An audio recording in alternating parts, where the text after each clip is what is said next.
Retour sur ce plateau pour la suite de regards croisés de ce jour avant d'aborder le sujet concernant la Côte d'Ivoire. Un dernier tour de table sur le départ annoncé des paramilitaires russes en Centrafrique. Et je reviens à vous, Dominique Lacmont, pour votre conclusion. Oui, je pense que... est-ce que je vais réagir ou je vais continuer dans mon analyse? Non, quand l'autre... Je voudrais... Sauf que tu dois clôturer, quoi. Tu dois conclure. Nous devons être très objectifs envers nous-mêmes, en fait. Et savoir qu'est-ce que nous, Africains, nous cherchons. Vous savez, quand j'entends les gens acclamer le groupe Wagner, la politique russe et tout, et moi, je vois les choses venir. Je dis, mais... vous applaudissez, vous pensez que la Russie, là, aussi vient faire du cadeau à l'armée et à l'Afrique? Non, pas du tout. Maintenant, tout de suite, sur le groupe Wagner, mon ami Sylvestre a parlé jusqu'à dire que c'est des gens qui fonctionnent. Il faut pas... Mais je vais donner un exemple avec la France que tout le monde critique. Le Mali, avec le président intérimaire, John Kounda Traoré, c'était ça c'est lui qui a fait l'appel à la France de venir arrêter la rébellion au nord et le groupe terroriste. Mais quand on a fait appel à la France a envoyé son armée régulière. On sait que c'est l'armée française qui était au nord du Mali. Et un peu partout, comme en Centrafrique. Même si cette armée qui a été jugée après tout par les Africains inefficace parce qu'on n'a pas eu les résultats escomptés, quand même c'est l'armée française qui était... On parle de l'armée française. Actuellement, ce que j'ai dit...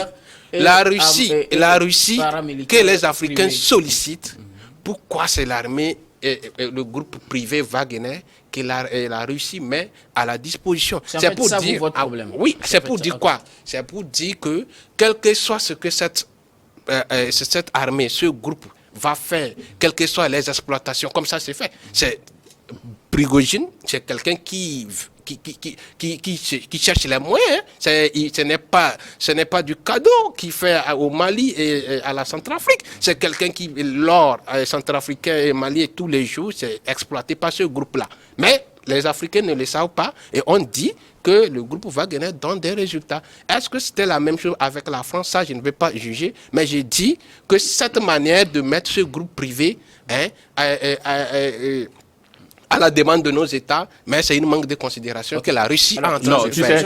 Mais c'est la base. Non, je dis juste, donc, Dominique, tu as mal à la tête. Tu as mal à la tête. On te dit, tu dois prendre Doliprane ou paracétamol. Mais Doliprane, tu prends Doliprane, mais tu prends paracétamol, tu as le résultat. On te dose de Doliprane, tu vas mourir.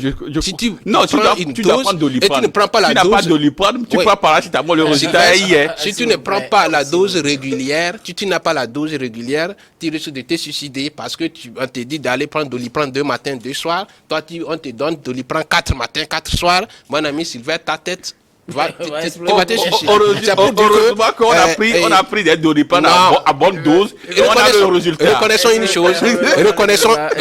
une chose, c'est pour dire quoi? Les conséquences de cette façon, cette guerre entre Prigojine et Vladimir Poutine, ça va créer un désastre au niveau de l'Afrique, surtout le Centrafrique et le Mali. Parce que c'est la peur au ventre qui anime ces deux peuples et c'est toute l'Afrique qui est mise en danger avec ce groupe-là. Merci beaucoup. Alors, Eric. pour terminer peut-être, je crois que l'information qui a été relayée, qui concerne le départ de Wagner, je crois que c'est plutôt une réorganisation parce que tous les membres de Wagner qui se trouvaient sur le territoire centrafricain ne se sont pas encore mobilisés pour l'armée russe. Effectivement. Et donc, il faut réorganiser tous ces groupes-là. C'est une mobilisation tactique. Oui, tactique. C'est pas un départ. Non, c'est pas un départ. Parce que c'est pour réorganiser les troupes. Mais attendons que cette réorganisation soit réussie. C'est-à-dire que ça réussisse. Parce que c'est quelqu'un qui a assis son armée. Aujourd'hui, si on dit qu'on veut réorganiser, je ne sais pas comment Vladimir Poutine... Mais le résultat est sur le terrain. Le résultat y est déjà. Merci beaucoup, Dominique. On va laisser Eric Nous parlons de réorganisation parce que l'État russe a un contrat avec l'État centrafricain. Et par conséquent, elle a une obligation de résultat. Le ministre des Affaires étrangères, Lavrov, a bien dit que Wagner ne va pas quitter le Centrafrique et le Mali. Sauf que ne pas quitter ici, ça veut dire que l'État va reprendre en main de cette troupe-là sur le territoire centrafricain. Encore qu'on leur demande de réintégrer la mer régulière. Ouais. Ça, c'est pas possible. Ok, d'accord, nous allons rester avec vous. On continue avec la Côte d'Ivoire. Notre sujet, le PPACI et le PDCI proches d'une alliance électorale. L'information a été rendue publique hier par le porte-parole du PPACI. Des discussions ont eu lieu et ont vraiment avancé avec le PDCI en vue des élections locales du 2 septembre. Ça courait déjà dans les couloirs. De plus, un accord est en vue entre le PPACI et le PDCI. Sylvestre Béni. Oui, mais nous avons appris également aujourd'hui qu'il y a eu quelques couacs. Oui. Il y a eu quelques couacs, des difficultés pour s'accorder. Et donc, tout naturellement, on demande donc aux deux présidents, c'est-à-dire Laurent Gbagbo du PPACI et puis Bédié de l'autre côté du PDCI, de pouvoir s'intégrer véritablement dans cet accord-là et de trouver une solution. Je crois que c'est une très bonne chose. C'est une très bonne chose si l'opposition, à un moment donné, considère que on croit véritablement que c'est l'union qui fait la force devant une machine à redouter qui est donc le HDP. Donc, ils peuvent le faire. L'exemple aujourd'hui, et je reviens là-dessus, l'exemple a été donné aujourd'hui par la Guinée-Bissau et au dernier législatif, c'est l'opposition qui a eu donc la majorité des sièges. Oui. C'est 4, c'est beaucoup, contre 29 pour le parti au pouvoir. Donc en réalité, quand on est unis, on est fort.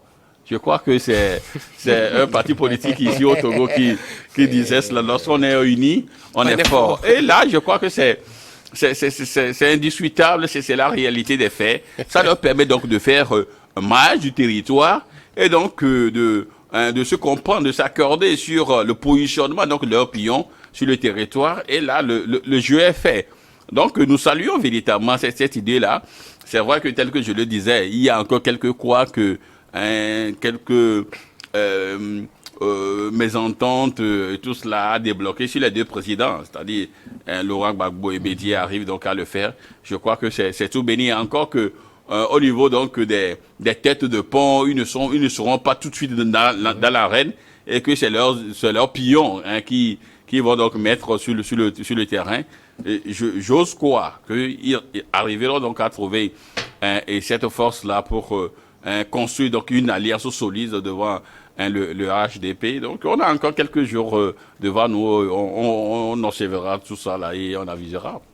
Surtout la situation de Yopougon, c'est ce qui crée l'obstacle, mais pour le moment, on peut dire qu'il y a un accord largement conçu entre les deux partis, Eric Johnson. Vous savez, les partisans des deux, les membres des deux partis politiques sont déjà très enthousiastes par rapport à cette alliance circonstancielle. Le week-end dernier, dans une région, les deux partis ont présenté à la population une liste commune, alors que l'accord n'est pas encore acté. Et donc, ça, c'est ça qui a suscité d'abord au niveau des populations comment je peux dire, l'étonnement de voir que les deux partis là aujourd'hui arrivent à s'entendre pour aller aux élections avec une liste commune, etc. Mais vous savez, un accord politique, c'est toujours une situation. On peut s'entendre, surtout, mais il y a un petit truc sur lequel on n'arrive jamais à s'entendre. Parce que chacun voit sa popularité sur le terrain, sa force sur le terrain et estime que, ayant beaucoup plus de gens derrière moi, donc je prends la bonne part du gâteau. Et là, c'est là où toujours ça cloche. Et puis, vous savez que quand on va à ces élections, l'élection du 2 septembre, là, c'est l'élection régionale. Et donc, c'est pour élire des présidents de région. Et là, pour élire ces présidents de région, il faut des tests de liste. Des têtes de liste où qui sera tête de dans telle région, dans telle autre. C'est là où le problème se pose toujours. Et tu parlais tout à l'heure de Yopougon et tout ça. Oui, mais je crois que connaissant un peu, lisant depuis un certain moment la politique ivoirienne, je me dis que cette alliance circonstancielle va encore s'éclater tout de suite après l'élection régionale. Parce que après, ce seront les élections législatives et présidentielle. Mais là, il faut encore voir. C'est là où nous n'arrivons pas à aller. Nous autres Africains, je le dis toujours, nous n'arrivons pas à aller au plus profond de nos discussions pour arrêter quelque chose de solide qui puisse aider les populations. Mais l'un dans l'autre, aujourd'hui, avoir un accord pour aller aux élections en tant que parti d'opposition ensemble, je crois que c'est une très bonne chose. Ça va d'ailleurs apaiser les cœurs. Vous savez que Gbagbo et Bédié, c'était pas quand même le grand amour. Oui. Et donc, si aujourd'hui, ces deux papis de la politique ivoirienne acceptent de discuter, d'ailleurs même, ils ont eu à créer une commission de 12 personnes 12 membres par parti pour échanger. Mais encore que, vous savez, si c'est pour voter des choses, toujours séparées. Dominique Lagmon, on annonce quand même un accord, même si tous les points ne sont pas encore objet de consensus pour le moment. L'accord est largement conçu entre le PPACI et le PDCI. Oui, tout de suite, Eric Johnson a floré une chose. Accord entre Bédié, Gbagbo et tout ça. Moi, ce qui m'étonne dans ces accords au niveau de la politique, les hommes politiques ivoiriens, on dirait que si nous analysons depuis deux décennies ou plus, mais on dirait que la politique ivoirienne se résume à 3 personnes. Gbagbo, Bédié, Ouattara. Après, c'est Gbagbo, Ouattara et Bédié pour faire partie de Gbagbo. Le tout récemment, on dit accord PDCI, Gbagbo et tout ça. Moi, c'est quoi cette histoire de tourner les choses moi, je comprends. Quel est l'objectif en fait? En fait, c'est un contrepoids face au RHDP pour les prochaines élections. D'abord pour ces régionales et puis pour les élections à venir. Ces octogénaires-là, moi, je leur dis qu'ils sont en train de faire fausse route. Que ce soit Gbagbo actuellement, tout le monde attendait Gbagbo sur certaines questions cruciales de la politique, mais il est en train de faire fausse route. Bédié également. Et moi, je ne suis pas en train de les voir des gens qui veulent émanciper les jeunes, les gens qui veulent vraiment que les jeunes les accompagnent. Ils prennent les jeunes en otage pour seulement leurs propres intérêts. Il faut qu'ils arrêtent ces accords-là. Pourquoi Gbagbo ne cherche pas accord avec Madame Simone, sa femme, son ex-femme qui a créé son parti politique, qui était membre de son parti? Il y a aussi la branche, sa branche, je ne sais pas comment, à Finguessan. Il y a aussi pour le mouvement de son ministre de la Jeunesse, de Charles Blé Goudé. Pourquoi il ne cherche pas à regrouper cette masse de personnes pour pouvoir aller gagner les élections comme ils avaient l'habitude de le faire? Il faut aller signer les accords avec PDCI. Après, comme le grand frère l'a dit, après les élections, ça va chuter, ça devient un autre désastre et on recommence. Peut-être c'est PDCI maintenant qui va aller vers RHDP. Mais finalement, la politique ivoirienne se résume à ces 3 partis. Moi, c'est là-bas, je dis, c'est dommage. Si on doit vivre dans une république où c'est 3 partis qui font des alliances tournées entre 3 vieux, en réalité, moi, je ne trouve pas que c'est utile. D'abord, c'est pourquoi j'ai dit, même l'accord même n'est pas un bon événement. Et s'ils doivent s'entendre, j'ai dit, c'est à eux de voir et sur quels sont leurs intérêts, c'est où ils veulent aller. Sinon, moi, je ne vois pas, c'est un bon accord, mais je ne juge pas ça bien, mais bon, c'est eux qui ont choisi. Et comme tu l'as dit, Yopougon, Gbagbo l'a toujours considéré comme le fief, son fief même. Maintenant, PDCI aussi, qui réclame cette zone comme le fief, en réalité, il faut revenir dans le passé pour pouvoir les donner les données de l'électorat pour pouvoir situer quelle est la personne à qui on peut positionner sur cette localité. Oui, donc, c'est entre deux vieux, ça a eu des centaines. Moi, je ne trouve pas ça très bien parce que j'aurais vu Gbagbo en train de vouloir fédérer tout ce qui est comme ancien FPI. Il aurait plutôt aimé. Voilà, moi j'aurais voulu quelqu'un qui cherche à rassembler son ancien parti, qui récupère les gens et qui cette réconciliation entre les anciens de FPI pour aller de nouveau et conquérir un nouveau électorat et voir quelle est la capacité dès après sa sortie de la prison, qu'est-ce qu'il a pu faire en fait et à la tête de l'État ivoirien. Mais pas que lui soit toujours au devant des choses, en tirant les ficelles un peu partout, il va être aussi devant et voilà. Ouattara les attend. S'ils font leur accord, lui il va se préparer. Comme il avait dit, si Bédié et Gbagbo ne se retirent pas de la scène politique, lui va rester toujours. Mais il donne toujours raison. En 2000, les élections présidentielles, c'est en 2000 combien? Ouattara fera encore son deuxième mandat dans sa nouvelle république. Donc, on va voir et on attend pour regarder la suite. Je veux dire deux trucs par rapport à son développement.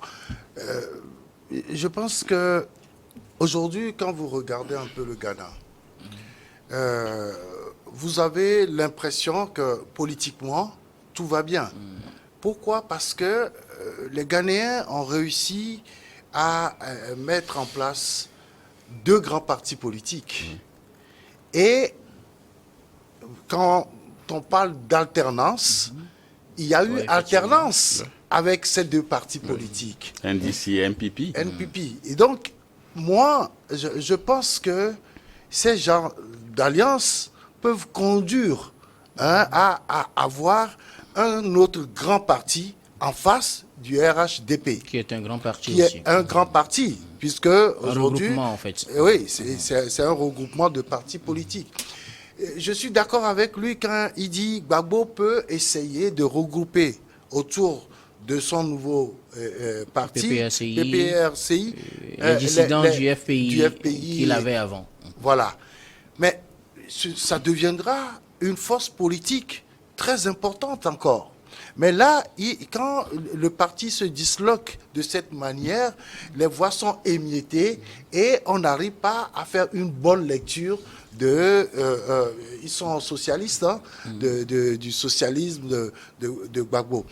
Alors, est-ce que ce n'est pas ça aussi qui joue contre le PPACI aujourd'hui? Parce que la popularité dont se réclame Gbagbo, c'était au temps du FPI, le FPI qui est rassemblé et qui avait une certaine popularité dans certaines régions qui sont aujourd'hui objet de discussions, alors que le FPI qu'on avait à l'époque, maintenant, s'est éclaté en plusieurs parties, et que finalement, on a un PPACI qui n'est plus le FPI d'avant. Ça c'est clair.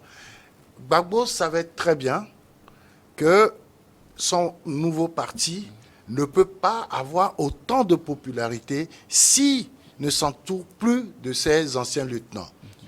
Donc, déjà, comment il s'appelle Blé Goudé, son ex-femme. Blé Goudé et surtout sa femme également. Voyez-vous, quand on a cette situation, pour moi, ne pensez pas que le RHDP va vous laisser quoi que ce soit sur le terrain. Ah oui, parce que ce sont des failles. Oui, parce que vous ne constituez plus en réalité un contrepoids politique. Mais en s'alliant, puisque le PPACI n'est pas seul aujourd'hui, en s'alliant avec le PDCI... Ce que moi je veux dire tout simplement, c'est que pour moi, si nous avons encore des problèmes après des scrutins dans nos pays, c'est surtout parce qu'il y a trop de partis politiques qui cherchent à avoir le même électorat. Or, s'il y a au moins 2 ou 3 partis politiques, je pense qu'il y aurait un équilibre, sur le terrain. Pour tout un pays avec des millions d'habitants, est-ce que aux États-Unis, c'est des tendances, c'est des tendances. Non, il y a des émiettements oui, il y a des émiettements. Tu vas loin. Au Ghana, ici, nous avons un DC, nous avons un pipi, et puis nous avons 6 pipis qui est là. Mais à part ça, c'est les têtes de pont. Il y a aussi des petits groupes qui sont là, qui ont quand même aussi... Non, oui, vous savez... Guillaume, ce que je suis en train de dire, vous savez, quand c'est comme ça, les partis sont plus organisés. Imagine-toi, aujourd'hui, quel est le parti politique qui va te dire que ses membres cotisent? D'abord, si vous ne cotisez pas, ça veut dire que ceux qui sont là resteront là parce que c'est eux qui financent le parti.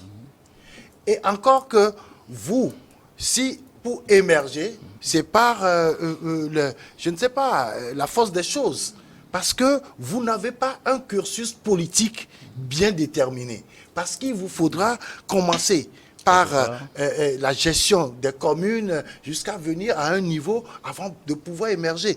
Mais si vous participez au financement, vous participez à la gestion d'un parti politique, vous êtes sûr de pouvoir émerger un jour.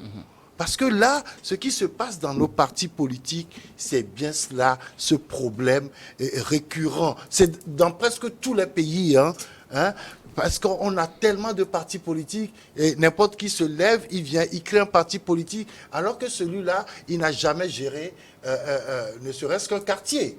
Mais il est déjà chef de parti politique et il parle au nom du peuple. Au nom de quel peuple parle-t-on? De son quartier qu'il dirige. Voilà.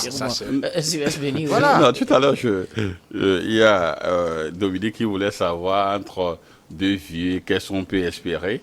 Non, moi, je voulais en fait le dire que, vous savez, entre deux vieux peut sortir le bon vin. Voyez-vous? Entre deux vieux peut sortir le bon vin. Si vous prenez donc le parti au pouvoir, le parti présidentiel, le RHDP, c'est le Rassemblement des Effortistes. Oui. C'est également un conglomérat qui s'est retrouvé. Donc, devant donc, ce parti, si vous allez donc avec un seul parti ou en solo, ils risquent donc de vous écraser. Donc, ils ont compris cela.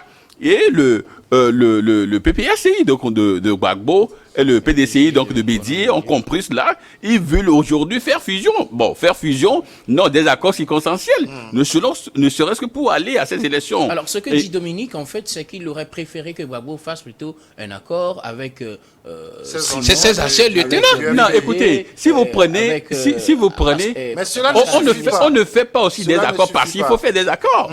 Aujourd'hui, entre donc la personne donc de Simone et Laurent Gbagbo, le courant, le divorce est consommé et le courant ne passe plus. Entre Gbagbo et Afi N'Guessan, ça ne passe pas. C'est pourquoi même Gbagbo a été obligé de créer un parti politique. Sinon, à son retour, ils auraient peut-être repris donc le FPI et ils seront ensemble. Mais Afi N'Guessan a tellement donc profité donc de l'absence de Gbagbo, il s'est également fait un nom et il voulait garder donc la tête du parti. Maintenant, si vous prenez donc le COGEP, je crois, donc de Jean Blé-Goudé, c'est déjà à leur sein, il y a également quelques remous déjà. Alors, comment bâtir donc des accords d'ailleurs de Simone. Oui, et proche également de Simone. Donc comment bâtir donc des accords circonstanciels avec des personnes dont vous savez que le courant ne passe pas déjà? C'est déjà, c'est déjà mal parti en fait. Oui, c'est déjà mal parti. Donc est-ce qu'il faut discuter d'abord avec ces personnes-là, s'accorder avant de voir ce qui... Oh, l'élection est là. Ouais. Donc il faut aller avec des gens en qui vous avez confiance et vous croyez qu'avec eux, on peut aller vite. Voyez-vous, c'est cela. Rien n'est exclu que demain, peut-être lors de la présidentielle, vous voyez peut-être le COGEP, FPI et PPACI et tout cela dans une fusion, dans une nouvelle coalition. En réalité, la politique, c'est ça. C'est des accords circonstanciels et après, chacun donc va à ses occupations. Alors, je reviens sur l'objectif de cet accord qui est en cours, en tout cas entre les deux poids lourds, Gbagbo et Bédié, c'est de pouvoir constituer une force d'opposition face au RHDP. Est-ce qu'en l'état actuel des choses, cela est possible, Sylvestre Béni? Et qu'est-ce que je dis, Éric Johnson? Non, je devais prendre ma note. Tu sais, aujourd'hui sur le terrain, la première force politique, c'est le RHDP. Hein. Faut pas le nier. Bah, en principe. Sauf que dans certaines régions, le RHDP ne fait pas le poids.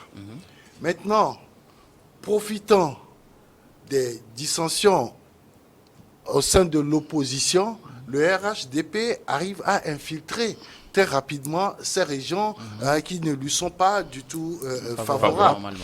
Mais si le PPCI et le PDCI arrivent à se mettre ensemble, je crois que le terrain sera très difficile pour le RHDP.